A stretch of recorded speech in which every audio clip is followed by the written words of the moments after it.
नमस्कार। जया तंत्र मंत्र केंद्र में मैं आप सबका हार्दिक स्वागत एवं अभिनंदन करता हूं। मेरे प्रिय भाई बहनों, आज मैं आपको पहली बार नंदी भगवान की साधना बताने जा रहा हूं, जो आपने कभी अभी तक नाम भी नहीं सुना होगा। नंदीश्वर महाराज की साधना। जबकि शंकर जी की पूजा करो और नंदी के कान में अगर ना बोलो तो शंकर जी तक वो बात नहीं पहुंचती है। नंदी जल्दी पहुंचा देते हैं शंकर जी तक, इसलिए नंदी महाराज के कान में बोली जाती है। तो नंदीश्वर की साधना जानने के लिए आपको हमारा वीडियो अंत तक देखना पड़ेगा। यदि आपने हमारा चैनल अभी तक सब्सक्राइब नहीं किया है तो तुरंत लाल वाली बटन दबाओ और घंटी बजा दो। आप सब्सक्राइब करोगे, कोई शुल्क एवं चार्ज नहीं लगेगा। आप हमारे वीडियो को फेसबुक पर, व्हाट्सएप पर, ट्विटर अकाउंट के माध्यम से और इंस्टाग्राम पर अधिक से अधिक शेयर करें। लाइक और कमेंट करना भी आपका धर्म है। दुनिया में जिसका कोई नहीं, मैं उसका हूँ। अगर आपको अपनों ने धोखा दिया है, यदि आपको परायों ने धोखा दिया है, तो आप एक बार मुझे अवश्य आजमाएं। हमारा मोबाइल नंबर है 9305 63 71 73। इसी नंबर पर संपर्क करें। मैंने कोई दूसरा नंबर नहीं दिया है। अगर आपको सच्चा पवित्र निस्वार्थ दिव्य प्रेम चाहिए या सच्चा पवित्र निस्वार्थ दिव्य प्रेम देना चाहते हैं तो आपका स्थान मेरे लिए मेरे प्राणों से भी ऊपर है। मेरे प्रिय भाई बहनों, देखिए, आपको मैं कुछ जानकारी भी दूंगा, इसलिए अंत तक वीडियो देखना। वीडियो लंबा भले हो जाए लेकिन बहुत काम में आने वाली बातें मैं बताऊंगा, आपके जीवन में काम में आने वाली बातें। तो मैं राष्ट्रीय अध्यक्ष कृष्णा दल आप सबसे निवेदन करता हूं, आप अगर मानवतावादी हैं अथवा आप सनातनी हैं तो मुझसे ज़रूर जुड़ें। अगर आप में योग्यता हुई तो मैं आपको पदाधिकारी भी बनाऊंगा अपने कृष्णा दल संगठन में। कृष्णा दल हमारा आपका सबका परिवार है। आप देश विदेश में कहीं विश्व की किसी भी कोने में हैं, किसी भी जाति धर्म से कोई दिक्कत नहीं, आप हमारे दिए हुए ज्ञान से भरपूर लाभ उठा सकते हैं। मैं अपने चैनल के माध्यम से आयुर्वेदिक ज्ञान, जड़ी बूटी का ज्ञान, सत्संग प्रवचन, तंत्र मंत्र, तीज त्योहार एवं कुछ महत्वपूर्ण खबरें भी डालता हूं चैनल पर। और मैं आपको बता दूं, देखिए, वैसे तो प्रतिवर्ष भाई दूज मनाई जाती है, लेकिन 2023 में 15 नवंबर की जो भाई दूज पड़ेगी, यानी बुधवार दिन की अगर भाई दूज पड़ जाए तो ये बहुत ही ज़्यादा भाई बहन के लिए बहुत ही ज़्यादा उत्तम होती है। बहुत ही ज़्यादा उत्तम होती है भाई बहन के लिए बुधवार के दिन। और जो भाई अपनी बहन को चाहता हो, बहुत ज़्यादा प्रेम करता हो, और वो बुधवार के दिन भैया दूज अगर पड़े, अब वो अपनी बहन का चढ़ धो के यानी पैर धुल के वो भाई अपनी बहन के अगर पी ले उस दिन पैर धुल के, तो फिर वो बहन अगले जन्म में भी उसको प्राप्त होती है। और अगर बहन को भोजन करा के और बहन का जूठा भोजन भाई खा ले उस समय, भाई दूज बुधवार की हो जब, तो उस भाई बहन में पूरी साल प्रेम रहता है। अगर भाई दूज के दिन, बुधवार के दिन जमुना में भाई बहन अगर स्नान कर लें कहीं भी, तो वो भाई बहन अगले जन्म में भी मिलते हैं। अगर विश्राम घाट पे मथुरा में कर लें तो फिर कहीं नहीं किया, नहीं तो कहीं भी कर लें। तो ये जिसको चाहिए हो बहन को कि मुझे भाई मिले, या जिस भाई को चाहिए हो कि मुझे ये बहन मिले, तो ज़रूर ऐसा करें। चाहे अपनी माँ की जाई हो, चाहे धर्म की बहन हो, चाहे ताऊ की, किसी मौसी की बेटी, किसी की भी कोई भी बहन हो अपनी। और देखो, माँ जाई बहन जैसे होती है वैसे ही चाची और ताऊ और मौसी की भी बेटी, बुआ की भी बेटी, मामा की भी बेटी वैसी ही बहन होती है। अगर मुँह बोली धर्म की बहन मानते हो तो वो इन सबसे बढ़ के है, लेकिन लोग उसको मुँह बोली बहन के नाम से कम मानते होंगे कुछ लोग, लेकिन जबकि मुँह बोली जो धर्म की बहन होती है वो सबसे बढ़ के बहन होती है। अगर कोई मेरी धर्म की बहन बनना चाहे, किसी भी जाति की हो, वो शुद्ध शाकाहारी हो, मन से पवित्र हो, तो वो हमसे संपर्क अवश्य करें।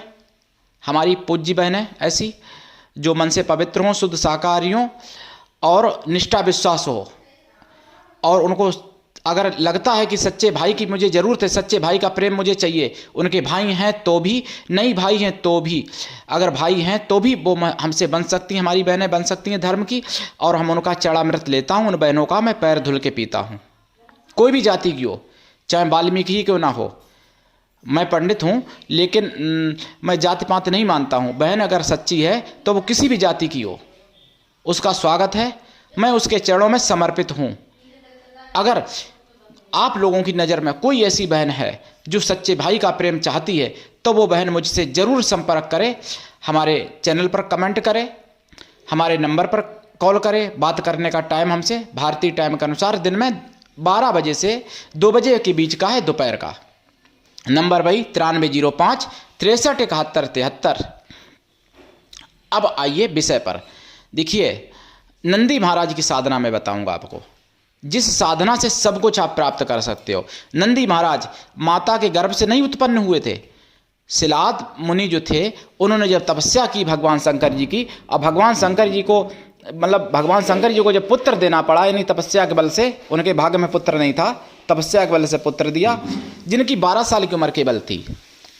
तो नंदी महाराज ने जप करके महामृत्युंजय और 12 साल की उम्र को बढ़ा के अमर हो गए नंदी महाराज।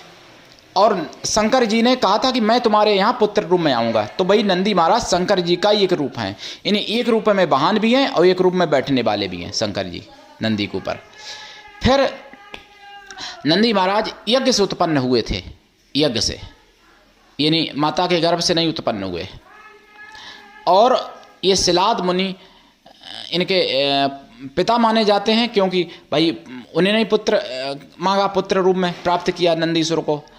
तो ये कहानी तो बहुत लंबी हो जाएगी, शिव पुराण में वर्णन है इसका, आप नंदी महाराज के बारे में पढ़ सकते हो। तो नंदी महाराज ऐसे नंदी महाराज जो स्वयं शंकर जी के अवतार, शंकर जी का रूप, और जिनकी बिना कृपा के शंकर जी की भक्ति सफल ही नहीं होती है। और उनकी पूजा पद्धति क्यों नहीं है, कभी आपने सोचा? क्यों नहीं सोचा होगा? क्योंकि फिल्में देखते रहे होगे, फिल्मों में जो दिखाया जाएगा भाई तो सोचोगे, तो इसलिए नहीं सोचा होगा आप लोगों ने। अगर फिल्में नहीं देखी, अगर आप धार्मिक हैं तो मुझे क्षमा करना मेरे प्रिय भाई बहनों। फिल्मों के माध्यम से हमारे सनातन धर्म को इतना ज़्यादा तोड़ मोड़ के दिखाया गया, उल्टा सीधा। कोई भी फिल्म आप देखिए, कोई भी फिल्म, 80% फिल्मों में ब्राह्मण को, पंडित को यानी लोभी दिखाया जाएगा, ठाकुर को अत्याचार करने वाला यानी जुर्म करने वाला दिखाया जाएगा, वैश्य को यानी बनिया को बेईमान दिखाया जाएगा, शूद्र को डकैत और अत्याचार करने वाला दिखाया जाएगा, अगर ईमानदार होगा तो कोई दूसरे धर्म का दिखाया जाएगा। ये फिल्मों में होता है 80% फिल्मों में। लेकिन ना जाने हिंदुओं की बुद्धि कब खुलेगी, कब फिल्मी दुनिया का बहिष्कार होगा कि नहीं होगा, पता नहीं। तो मेरे प्रिय भाई बहनों, जो हमारी धर्म की बहनें बने, जीवन पर्यंत मैं उनको प्राणों से ज़्यादा मानूंगा, और वो हमसे अवश्य संपर्क करें। ऐसी बहनों के चरणों में हम प्रणाम करते हैं, और ऐसी बहनों से हम कोटि कोटि प्रणाम करते हैं उनके चरणों में। ऐसी बहनें ज़रूर संपर्क करें। और अगर आप लोगों की नज़र में कोई ऐसी बहनें हैं तो आप हमसे मिला सकते हो। मैं जाति पाति नहीं मानता, वैसे मैं पंडित हूँ, लेकिन बहन अगर कोई पंडित जाति से, लेकिन अगर बहन कोई वाल्मीकि भी है, कोई दिक्कत नहीं, किसी भी जाति धर्म से हमसे लोग जुड़ सकते हैं। बस नियम यही, शुद्ध शाकाहारी होना चाहिए, भगवान की तरफ निष्ठा और विश्वास होना चाहिए। नंदीश्वर महाराज की साधना पर आइए। नंदीश्वर महाराज की साधना कैसे करें? देखिए, पहली बात तो कई पुराणों में वर्णन है कि देखिए, गाय की पूजा करने का बहुत बड़ा महत्व है। 33 करोड़ देवताओं का महत्व है गाय के बराबर, और 10 गाय के बराबर एक नंदी को महत्व है, यानी 10 गाय के बराबर एक नंदी का महत्व है, साधारण नंदी का। और जो वैसे नंदी होते हैं जिनमें चिन्ह होते हैं नंदी के, वो तो फिर 100 गाय के बराबर है, 1000 गाय के बराबर, ऐसे समझो आप। तो नंदीश्वर धर्म का रूप है साक्षात। नंदीश्वर की साधना कैसे करें? पूर्व या उत्तर दिशा की तरफ मुख करके लाल या पीले या काले या सफ़ेद आसन पर बैठें। दक्षिण में मुंह करके भी बैठ सकते हो काले आसन पर। और देसी गाय के घी का दीपक जलाएं। शिवालय में करें तो ज़्यादा अच्छा, नहीं तो अपने घर पे भी कर सकते हो। पत्थर के नंदी खरीद लो, प्राण प्रतिष्ठा करवा के सामने रख लो, शिवलिंग भी रखो, शिव की पूजा, गौरी गणेश सबकी पूजा करके फिर नंदी महाराज की साधना करो। इस साधना से आपको सब कुछ प्राप्त हो सकता है। स्वयं शंकर जी कृपा कर देते हैं इस साधना से, और नंदीश्वर तो कृपा करते ही हैं। और शंकर जी के अतिशीघ्र कृपा भी हो सकती, शंकर जी के दर्शन भी किए जा सकते हैं नंदीश्वर की साधना के द्वारा। यानी शंकर जी का साक्षात्कार कर किसी को करना हो, साक्षात दर्शन करने हो, तो शंकर जी की साधना करने से पहले नंदीसुर की साधना जरूर कर लेना। पंचमेवा का प्रसाद, खोया की मिठाई का प्रसाद, और दूब जरूर रखें, दूरबा जो घास होती है सामने साधना में। साधना के बाद दूब नंदी को खिला दें, प्रसाद भी थोड़ा खिला दें, थोड़ा स्वयं भी खा लें, परिवार में बांट दें प्रसाद। और सोमवार से ये साधना शुरू करें, या फिर बुधवार मंगलवार से भी कर सकते हो, लेकिन सोमवार से ज़्यादा अच्छा है। शुक्ल पक्ष में करें, सावन में अगर करें तो सावन के किसी भी दिन से कर दें, या पहले ही दिन से सावन के कर दें, कोई दिक्कत नहीं। वैसे कभी भी होली, दिवाली, नवरात्रि, ग्रहण, शुभ पर्व, रवि पुष्प, गुरु पुष्प में भी आप कर सकते हो ये साधना शुरू। अब देखिए मैं आपको बताऊं, इनका जाप भी बताऊं, मंत्र भी बताऊंगा, चिंता मत करिए, लेकिन दीक्षा लेके करना। बिना दीक्षा के कभी भी किसी भी प्रकार की कोई साधना में सफलता नहीं मिलती है। जाप इनका कम से कम 1.25 लाख करें। वैसे देवी पुराण में भी वर्णन है, शिव पुराण में भी वर्णन है कि जितने अक्षर का मंत्र हो उतने ही लाख करना चाहिए, ऐसा भी कहते हैं पूर्ण सिद्धि के लिए, वो अलग विषय है। लेकिन वैसे 1.25 लाख जाप नॉर्मल करना ही चाहिए किसी भी देवी देवता का। तो जाप का 10 हवन, हवन का 10 तर्पण, तर्पण का 10 मार्जन करें। मार्जन का 10 पवित्र ब्राह्मणों को भोजन करा दें, या फिर उतने नंदी लोगों को भोजन करा दें। भोजन ये नहीं कि घास फूस, मतलब नंदी लोगों को जो भोजन कराएंगे आप, तो इसी तरीके से कराएं जैसे एक पवित्र ब्राह्मणों को कराया जाता है भोजन। दक्षिणा में उनको फल दें नंदी लोगों को, और मिठाई दें, सब पूरा टोटल भोजन। एक आदमी जितना खाता है उतना एक नंदी को। इस तरीके से अगर 1.25 लाख करेंगे तो मान लो 12.5 यानी 13 नंदी को खिला दें भोजन। उसी तरीके से ज़्यादा जाप करते हैं तो ज़्यादा, कायदा में जाप 1,35,000 करना चाहिए, तो 14 नंदी को खिलाना पड़ेगा, क्योंकि कलयुग है, आओ हवा दूषित है, रहन सहन दूषित है, खान पान दूषित है, थोड़ा कट जाता है इसलिए। दूसरी बात, तर्पण की लोग पूछते हैं तर्पण कैसे करें। देखिए तर्पण ऐसे किया जाता है, थाली में जल ले लिया और उसी जल में थोड़ा कच्चा दूध डाल दिया, थोड़ी चीनी डाल दी, थोड़े चावल के दाने डाल दिए, चीनी, चावल, कच्चा दूध, तिल सफ़ेद और काले दोनों डाल दो, और हल्दी डाल दो, ठीक। और फूल हो तो फूल भी डाल दो, जो देवी देवता हो उसी देवी देवता के तरीके से फूल डाल सकते हो। जैसे नंदी की साधना में आप सफ़ेद फूल डाल सकते हो तर्पण में। उसके बाद में जो मंत्र होगा, तो जैसे जाप करोगे सिंपल मंत्र से करोगे जो मैं बताऊंगा, और जब आहुति डालोगे तो स्वाहा लगाओगे, लेकिन जब तर्पण करोगे तब स्वाहा हट जाएगा, तर्पयामी बोला जाएगा, और अंजलि से जल उसी थाली में छोड़ा जाता है, उसी में से लेके उसी में जो मंत्र बोला जाता है। उदाहरण के तौर पे जैसे ओम नमः शिवाय का मैं कर रहा हूँ, तो ओम नमः शिवाय तर्पयामी, इस तरीके से उसी थाली में छोड़ा जाता है जल, जिसमें से लिया जाता है, इस तरीके से। फिर तर्पण जब पूरा हो जाएगा तब मार्जन किया जाएगा। तो जैसे ओम नमः शिवाय मार्जामि, मार्जन एक हाथ से किया जाएगा, तो मार्जन का जल जो है पहले थाली में छोड़ो, फिर अपने ऊपर छिड़कना होता है, या जिस व्यक्ति के लिए कर रहे हैं उस व्यक्ति के ऊपर छिड़कना होता है, यानी पहले थाली में फिर उसके ऊपर, इस तरीके से मार्जन होता है। अब देखिए मैं मंत्र यहाँ पे बता दूँ। देखिए सनातन धर्म है, सनातन धर्म में एक से बढ़ के एक विद्याएँ हैं, और सनातन धर्म ही एक ऐसा धर्म है जो पूरे विश्व का कल्याण कर सकता है। अगर आप सनातन के बारे में कुछ और समझना चाहते हो तो हमारा तो देखो, हम तो मुख्य बात बताते हैं, मेन बात, लेकिन एक चैनल है जो मैंने बताया मिशन साइबर सिपाही। तो मिशन साइबर सिपाही जो चैनल है 28 अक्टूबर का 2023 28 अक्टूबर का 10 बजे रात का मिशन साइबर सिपाही आप देख लेना, पूरा देख लेना, समझ में आ जाएगा कि सनातन को किस चीज़ की ज़रूरत है। और लोग कहते हैं इजराइल से भारत को सीख लेनी चाहिए। इजराइल और भारत में फ़र्क कितना बड़ा है।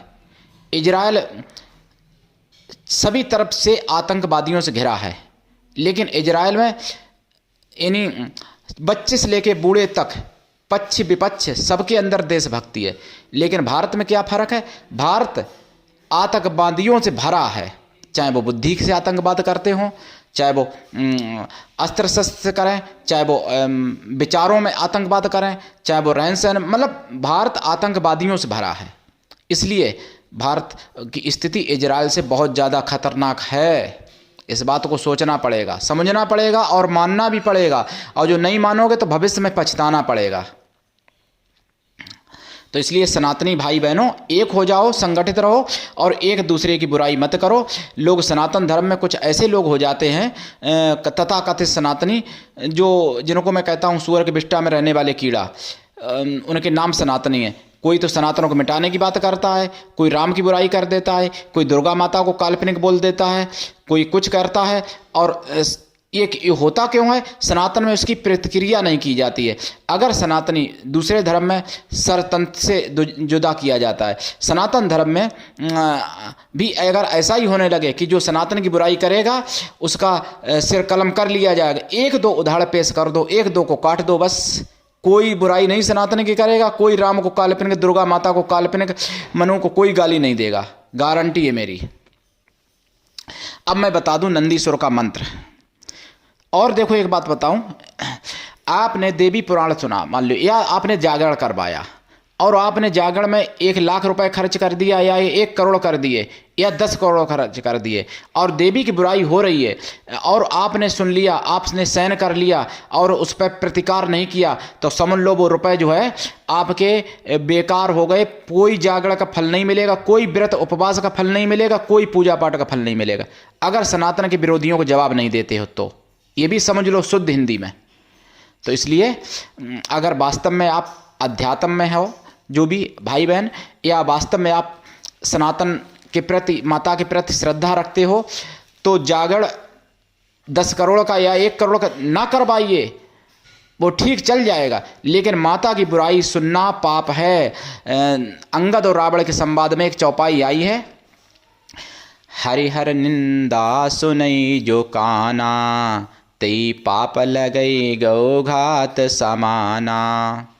हरि और हर, ब्रह्मा विष्णु शंकर, यानी विष्णु हरि, हर शंकर। विष्णु और शंकर की बुराई सुनने से गौ हत्या के समान पाप लगता है, उसी तरीके से माता का समझो आप। जबकि माता ने तो स्वयं ब्रह्मा विष्णु महेश को बनाया है, और उन माता को काल्पनिक कहने वाला और जीवित बना रहे। और उस समय जिस समय काल्पनिक बोला बिहार में, उस समय तथाकथित हिंदू ही ताली बजा रहे थे, उस पर कोई प्रतिक्रिया नहीं की और ताली और बजा रहे थे। इतना हिंदुत्व, इतना सब समाप्त हो गया। माता के दूध को लजा दिया, पिता के वीर को लजा दिया, जो सनातन की बुराई सुन ली। धिक्कार है ऐसे हिंदुओं को। तो मैं आपको बता दूं, जब सनातन की विरोधियों की प्रतिक्रिया आप करना शुरू करोगे, जो सनातन का विरोध करता है उसकी जब आप प्रतिक्रिया देना शुरू करोगे, सनातन का विरोध बंद हो जाएगा। जब तक प्रतिक्रिया नहीं दोगे तब तक सनातन का विरोध ऐसे ही होता रहेगा, पहली बात। दूसरी बात, इजराइल के विरोध में, आतंकवादियों के समर्थन में बहुत ज़्यादा रैली निकाली जा रही, बहुत ज़्यादा हमारे भारत में भी बहुत कुछ हो रहा है।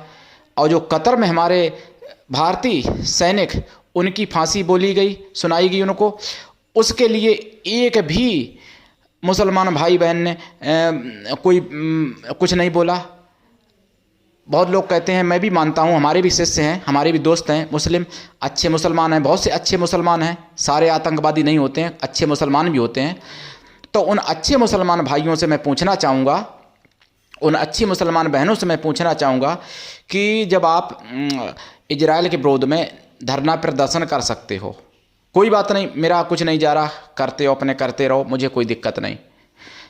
लेकिन जो भारत के नागरिक, और वो भी साधारण नागरिक नहीं, जो देश की रक्षा के लिए लड़े, और फौजी बेचारे, और उनको फांसी की सज़ा सुना देगी कतर में, और कतर में 60% 50% लगभग लोगों का खाना भारत से ही चलता है, और फिर भी उनके विरोध में और हमारे फौजी भाइयों के सपोर्ट में किसी ने मुंह नहीं खोला। क्या हो गया? फेविकोल तो नहीं पी लिया? ये बात मैं पूछना चाहूँगा। जो अच्छे भाई हैं, जो अच्छे हैं, जो सेकुलर हैं, जो बहुत अच्छे हिंदू भी हैं, या बहुत अच्छे जो मुसलमान भाई हैं, बहुत अच्छे हैं, पढ़े लिखे हैं, उनसे मैं पूछना चाहता हूं कि हमारे फौजियों के सपोर्ट में क्यों नहीं कुछ बोला, क्यों सोशल मीडिया पर क्यों नहीं लिखा, क्यों कोई धरना प्रदर्शन नहीं किया, किसी ने क्यों नहीं किया? मुसलमान भाइयों ने, भारत के तो भाई हो, आप भी तो हिंदुस्तानी हो, हिंदुस्तान में रहने वाले हम भी हिंदुस्तानी हैं। तो जब आप आतंकवादियों के सपोर्ट में बोल सकते हो तो भैया हमारे फौजियों के सपोर्ट में क्यों नहीं बोल सकते, जो हमारे फौजी भाई? ये प्रश्न है। जितने लोग इस वीडियो को देखें कमेंट करके मुझे ज़रूर बताना। अच्छा जवाब देते हो आपका स्वागत है, आप बुराई करते हो आपका स्वागत है, गाली देते हो आपका स्वागत है, लेकिन बुद्धिमत्ता का आपके परिचय मिलेगा। मैंने कोई गलत नहीं यहाँ पे बोला, मैंने किसी भी मुसलमान भाई बहन को गाली नहीं दी, मैंने कोई अभद्र अपमानजनक शब्द नहीं कहा। मैं केवल एक प्रश्न करता हूँ। प्रश्न तो भाई मोदी से भी कर सकते हैं ना, तो आपसे प्रश्न क्यों नहीं कर सकते हम? नंदीसुर का मंत्र लीजिए, बता रहा हूँ। ओम शिलाद जाय विद्महे नंदीसुराय धीमहि तन्नो शिव प्रचोदयात्।